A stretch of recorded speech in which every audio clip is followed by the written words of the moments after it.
If you want to get the maximum amount of profit from a website, you need to get as much traffic as you can. If you want to get the maximum amount of traffic to your website, you need to get to the top of Google. And if you want to get to the top of Google, you need SEO, or search engine optimization. Search engine optimization is the process of optimizing a website so that Google will be more likely to index it and ensure that it ranks highly for the most relevant keywords and phrases. For example, if you have a website that sells hats, then you might try to get it to rank for the phrase buy hats online.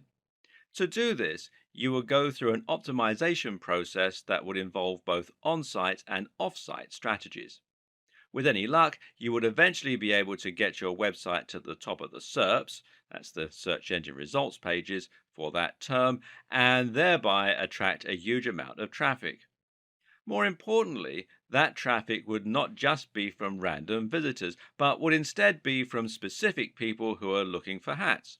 Better yet, those people will be looking for hats at the very point they came to your website. Why else would they search for hats? Which means they're ready to buy, and it should only take a small push to get them to make that decision. SEO can be a slow-going process, but it's still possible to climb the ranks and get your website to a point where it will start getting more and more organic traffic from searches. SEO essentially works by attempting to second-guess the algorithms used by Google to decide which sites to index and where to rank them. Google works by using bots, an index, and an algorithm. The bots, also known as robots or spiders, are small pieces of code designed to head out onto the web and look for content. They read web pages and they add that content to a massive index which Google can use as a reference. From there, Google will then use an algorithm to identify which content in that index is relevant to which search and which is offering value to the end user.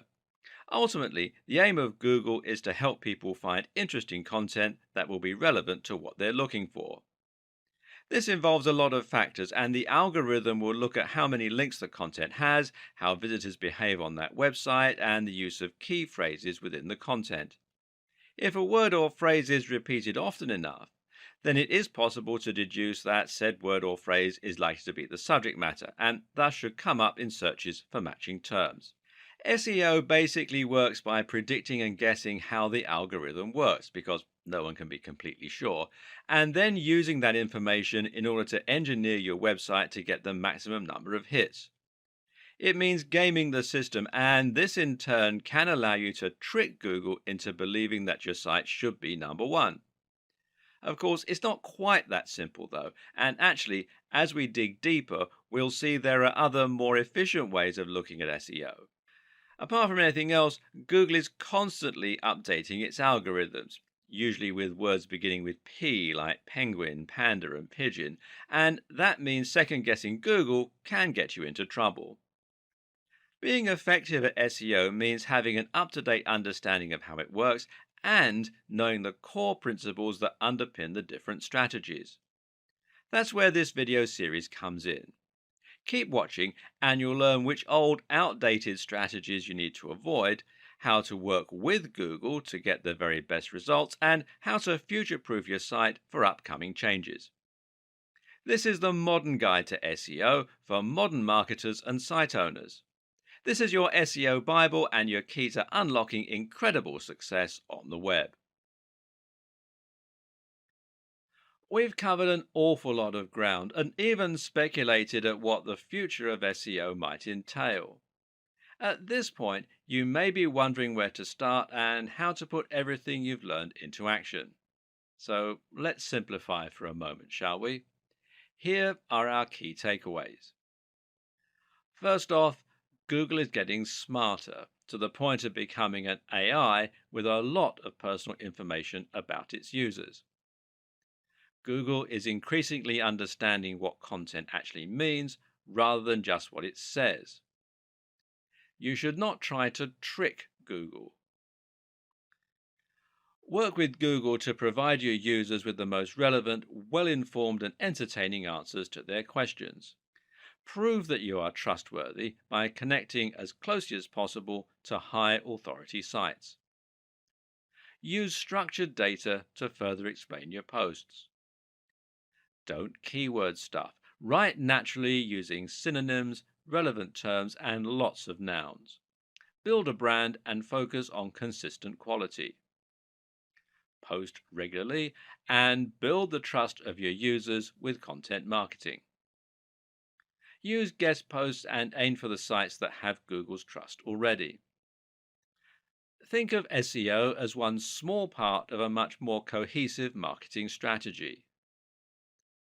Combine excellent posts with social sharing and link bait. And finally, measure and monitor what is working and update your strategy on the fly. Another tip is to make sure you do your research and examine which terms to target before you set out. But even more important than that is to choose the right niche. This means picking a niche that has a large enough appeal to give you a big market, but at the same time, it means picking a niche that won't be too competitive for you to make any dent in. Look for subject matters that cater to a specific audience and that people can really get passionate about. And make sure that you are passionate about it too, because when you really love what you're writing about, all the high quality content, all the great connections, and all the consistency really come to the fore. Stop looking for quick wins and focus on building a trustworthy brand filled with incredible information. If you do that and you do just the smallest bit of marketing to give yourself a push, then Google's algorithm should do the rest and reward your enthusiasm.